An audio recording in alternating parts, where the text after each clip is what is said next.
All eyes are on the South Carolina primary, and we are here at the Red Rooster in Harlem with a lot of energy, and we've convened a discussion here with people discussing the 2020 race, Democratic primary, diversity, and power. So I'm going to go around and talk to some folks. How are you doing? Doing good. What's your name? My name is Shabazz Middleton. And you live here? Yeah, I live in the Bronx. All right. And have you made up your mind yet on who you're voting for? I was thinking, so far, I like Bernie Sanders. I just think that the young population sees what's going on in the world right now, and they're really trying to step up, you know. Well, I confess I am not 28, although in a good light. Sometimes I can pass. But this gentleman and I were speaking before, and I said, Bernie Sanders is like everybody's crazy grandfather. It's just like handing the Republicans ammunition. I saw you, can I sit? Absolutely. All right, look, I'm sitting down here. I saw you nodding to several things before. If somebody said you could beat Trump with Bernie, but Democrats would be set back in the Senate and House, would you take that deal? We can beat Trump with Bernie? Yes. I mean, if we can beat Trump, yes, absolutely. We got to get Trump out. I mean, we have to go one step at a time. I'm gonna lean here because I see you freaking out, just popping up. This is like a little bit of political creeping. You're popping up. You disagree, but now you're in the interview. I'm just playing. I mean that in a fun way. You think that's not a trade you would take? 2 out of 3. You need 2 out of 3. You need the House, Senate, presidency, 2 out of 3. That way you control it one way or the other. The point is everyone in this room has to guarantee that they'll vote for whoever the Democratic candidate is. That's it, nothing else.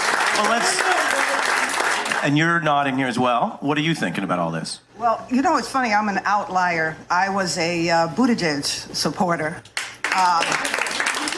I like Buttigieg. I like his policies, and I like the way he punches back at Trump. I guess I'm waiting to see what happens in South Carolina and on Super Tuesday.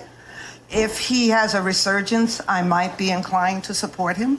However, you know, like everybody else here, I'm going to support whoever it is. I'm going to move over here just to get one more part of the place. Thank you very much over here. I'm curious what you think. Elizabeth Warren was seen as a very economic, populist, liberal candidate. She did pull back from some of her positions on health care. What do you think of her and the rest of the field?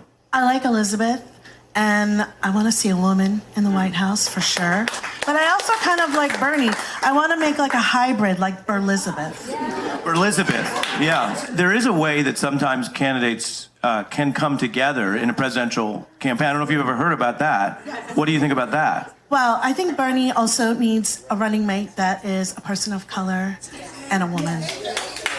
I think people are stage whispering behind me, Stacey Abrams. I can hear you guys. Who is whispering? Were you whispering? All right, may I join you guys? Do you think the Democratic Party is at a political disadvantage? We try to be factual and straightforward. If it's just 2 white people on the ticket, is that a concern of yours? Listen, yeah, I'm always concerned when it's only white people in the room. But what I want to say to Democratic voters is that I think that it is unfair that the burden of electability always falls on marginalized communities, and that we can't say, for instance, if I do not stand for Bloomberg and I say to the Democratic Party that I expect more than an apology, because it's not, stop and frisk, for instance, is not just a policy, it has bodies attached to it. And you would like me to overlook that, to vote blue no matter who, which my people have historically done, election after election. I think marginalized communities have been fighting injustice that preceded Trump for very many centuries. Do you think Trump is a cause or a symptom? Listen, I believe that Trump is a symptom. However, it can also be true that we have to stop him, right? These things are not incompatible. And so for me, Trump brings a bluntness to some things that marginalized communities have always known. I'm going to come over to this side of the table where I saw some of you reacting. You were nodding your head. Why? Well, personally, I think it's a bunch of scare tactics with Bloomberg, right? With the whole idea that we can't have a voice for ourselves, or Bernie isn't electable because Bloomberg can buy his way into the election. Right? You're saying scare tactics are against the Sanders candidacy? Yeah, completely. I think it's one of these things where we're saying, okay, we can only have a millionaire fight a millionaire, a billionaire fight a billionaire to win this thing. This man's a Republican decoy putting it in here just to separate us. And I think that is a complete waste of all of our time to push people like Bernie and Elizabeth out of the picture because of democratic socialism. That's just what. What do you think? Well, I'm going to simplify things.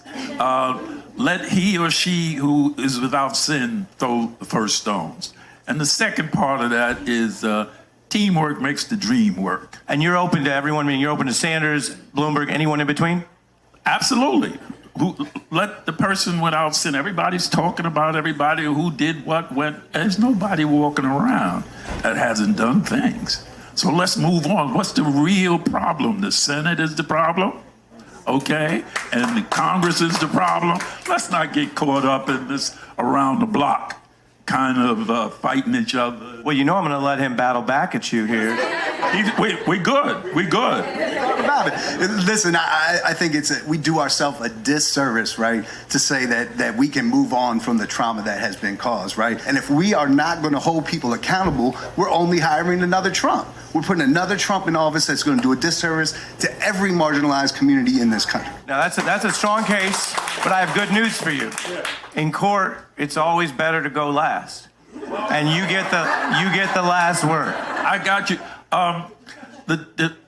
My people have traveled such a far distance from them cotton fields and stuff. So I don't think there's anything we can't overcome. And that this is just another part of the process. I'm not overwhelmed by this. I want young people like yourself. We need a clean slate. Here, you designed the ideas about the future. You got it's on y'all. We did it. So, but we've come a long way, and we've got a long way to go. And so that's sort of my mindset. That's a mindset I think we could all reflect on. Thanks to everyone here at the Red Rooster in Harlem as we keep our eye on 2020. Hey, I'm Ari Melber from MSNBC. You can see more of our videos right here, or better yet, subscribe to our YouTube channel below. You could have been anywhere in the world, but you're here with us, and we appreciate that.